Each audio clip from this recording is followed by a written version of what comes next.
Many things make a good teacher. I think one of the most important is compassion for students and humility. Humility is important because oftentimes students are made to feel inferior or there's some sort of hierarchy. And when a professor presents with humility, that feeling goes away and people are much more willing to learn. My name is Erika Fanselow, and I teach here in the neuroscience department, and I've been doing so for 10 years now. I think one of the things that's hard to do is to give students ownership. Asking them to think hard about questions that we don't have the answers to allows them to do that, and it does several things. It gives them the confidence that they actually do know some things already. It also tells them it's okay not to know the answers yet.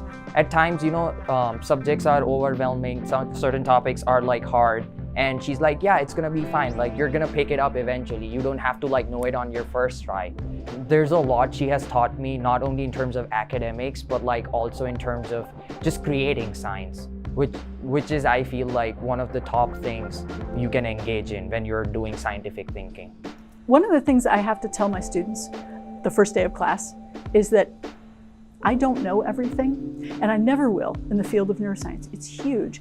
And some of them are a little taken aback by that, the professor should know this, right? But I think it gives them some comfort to know that I freely admit I don't know all of the answers, and also that if I get them to the point where they are asking questions that we don't know the answers to, I've done my job, because I've taught them enough about what we do know that they're starting to look beyond that. Professors often don't want to demonstrate that they're uncertain of things, but especially in a field like neuroscience, it's important to reflect on the fact that our knowledge is limited, and Dr. Fanselow did that openly with students, encouraged conversation about what we might think is going on, and I loved that. I think that helps her create an encouraging environment where we don't feel othered as students, we feel like we are all learning. At times it feels like, oh, maybe this material is just too hard, I'm not understanding. So I've taken, I have attended her office hours, and where she personally explains things out.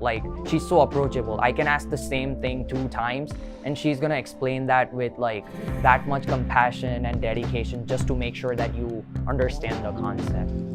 It's really, really easy to just lecture at people and tell them things, and that doesn't work. They're not going to remember it. They're not going to really fundamentally understand it. So one of the things I try to do is make learning as active as it can be. And one of the ways I do that is with some 3D models that allow people to manipulate the models and hold them and talk about them. I also have a project where students make their own 3D models. Students choose a structure or a set of structures that they found difficult to learn, and I ask them not just to make a model, but to make a model in terms of how would I use this for teaching. And many, many students have said, this helped me a lot. This made it real for me. She is obviously passionate about not only neuroscience, but teaching, and especially in honors courses where we're tackling more difficult content, having a professor who can stand at the front of the room and talk excitedly about a subject means the world to us. I do hope that they take away an enthusiasm for the field of neuroscience. I know I have enthusiasm for it, and I try to impart that in my students, because the more excited you get about something, the more willing you are to stick with it.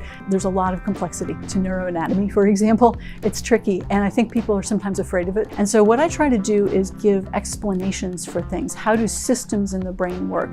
This neuron signals to this neuron, signals to this neuron, and so forth. And if you understand the rules about how that's happening, then you don't have to memorize it. I think people understand it better. They also retain it better. They're going to remember it better. The thing I think I learned about myself just by working with Dr. Fanselow would be appreciating where you are in your life in terms of things you've achieved till now, because there's always, a mental state of being oh, I have to do this, that, and so many other things.